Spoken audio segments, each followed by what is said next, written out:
An aide for Representative Jerry Nadler was handcuffed by Homeland Security last week. But why? New York State moves to regulate buy now, pay later companies. And young New Yorkers reflect on George Floyd's death 5 years later. From WNYC, this is NYC Now. I'm Janae Pierre. Representative Jerry Nadler is demanding a congressional investigation into a dramatic incident last week in which one of his staffers was handcuffed by Department of Homeland Security police in the lawmaker's office. A DHS spokesperson said their officers visited Nadler's office to ensure the safety and well-being of those present because protesters were in the building, which also houses immigration court. But in an interview with CNN, the New York Democrat disputed the agency's version of events. Nadler says DHS officers were upset that his office took in volunteers who were monitoring immigration court activities. The Nadler aide who was handcuffed was later released. There were no arrests in the incident. New York State is imposing new rules on companies like Klarna and Afterpay. WNYC's John Campbell reports it's an effort to regulate what's known as the buy now, pay later industry. Each year, hundreds of millions of people choose to split their purchases into interest-free payments. Now, New York is placing new restrictions on buy now, pay later lenders, which include consumer protections similar to those required for credit cards. State Senator James Sanders is a Queens Democrat who pushed for the new rules. We think that there's room in New York for them, as long as they understand that in New York we have rules. Some of the companies are pushing back. A trade group known as the Financial Technology Association says the new rules show a, quote, fundamental misunderstanding of the company's services. Young New Yorkers reflect on the police killing of George Floyd and its significance 5 years after his death. That's after the break.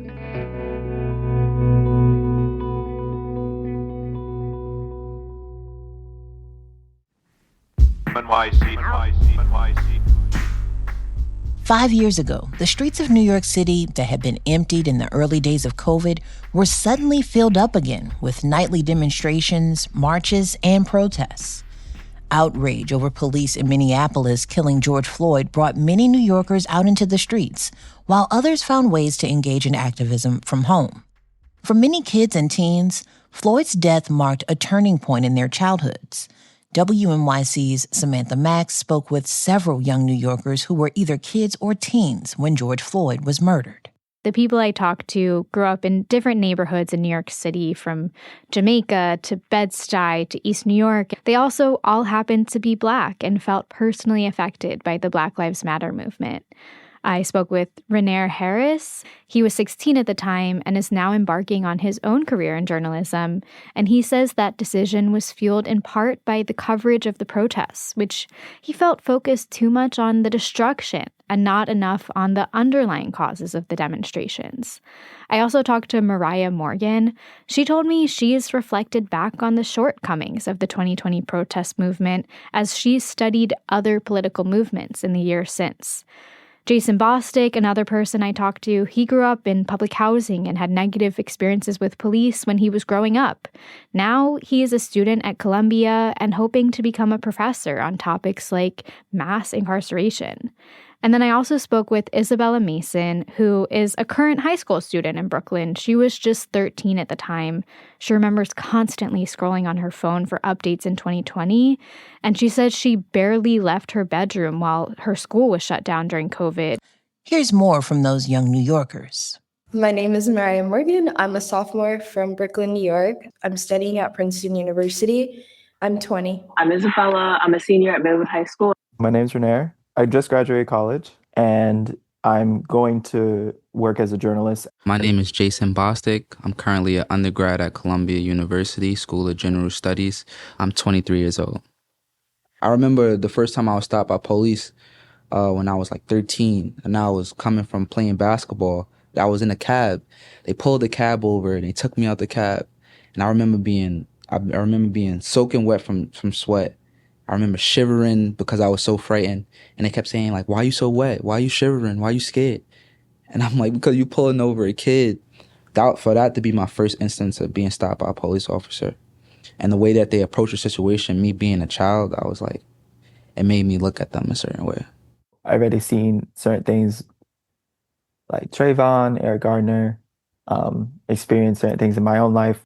Like as just a black young kid, like, oh, you look like me. And like, that could also be me. That could be my fate too. And I don't know. I think generally as a kid, I had this idea that an early death honestly was possible just because you were black or just because you were in the wrong place. When George Floyd was murdered, for me, it reflected a larger historical legacy and problem of this immense police violence. I remember seeing the video on Facebook. It was infuriating, especially when they're supposed to be the people that protect and serve us. I actually was at one protest in 2020 when they was protesting in the city to see garbage cans on fire, to see like stores boarded up. It was an experience that I never forget, and I realized like, yo, I'm a part of history. It was an incredible experience to be around so many people who had the same sort of understanding that something is wrong and that this is not normal to see people dying on your phones and all these things. There was a lot of power with the unity around, like power in numbers. Since there was so many of us, and since you see like the passion of the people around you, it kind of made me fearless. Just knowing that we're not doing this for ourselves, but it's bigger than us. I do remember like in the days following, the months following, when the Black Lives Matter movement was at its like peak or height, I remember just kind of being in my room, constantly scrolling through Twitter because there was always more news and there was always more progress in the social movement being made. That time of like spring 2020 was when I was starting to think like journalism just felt really important. I remember feeling like it just was a way to feel connected to the world when, of course, everyone had to be isolated and such. I think this is a way I can see the world differently. That period really encouraged me, like as a person, to speak up and engage in the things that I engaged with. It really instilled in me this like desire to want to change how the world is. I will never stop being passionate about social justice and advocacy. In the same breath, though, the way that I've seen online students being like targeted for being at protests, I think in that kind of sense, it might discourage me. Seeing what happened to George Floyd ignited a fire in me to be like, I have to do something about it. These young people are reflecting a real mix of emotions 5 years after Floyd's murder. Sam says many of them are pessimistic that the world will change for the better. Everyone I spoke with actually expressed at least some level of discouragement. They felt like this momentum for the Black Lives Matter movement, for police reform, had really waned in the 5 years since people were protesting on the streets. Some people feel like there's been political backlash, and also a lot of them are either currently in college or just about to start college and felt afraid to protest on college campuses because of attitudes around student activism at the time. But that being said, all of these young people told me that they still feel optimistic about the future. Here's Renair Harris again. I kind of have put hopefulness as a rule for me on a personal level, just because I just think I would be overrun with despair at this point. So while they do feel uncertain about the world at large, they are all choosing in their own ways to be hopeful. That's WNYC's Samantha Max. Thanks for listening to NYC Now from WNYC. I'm Janae Pierre. We'll be back tomorrow.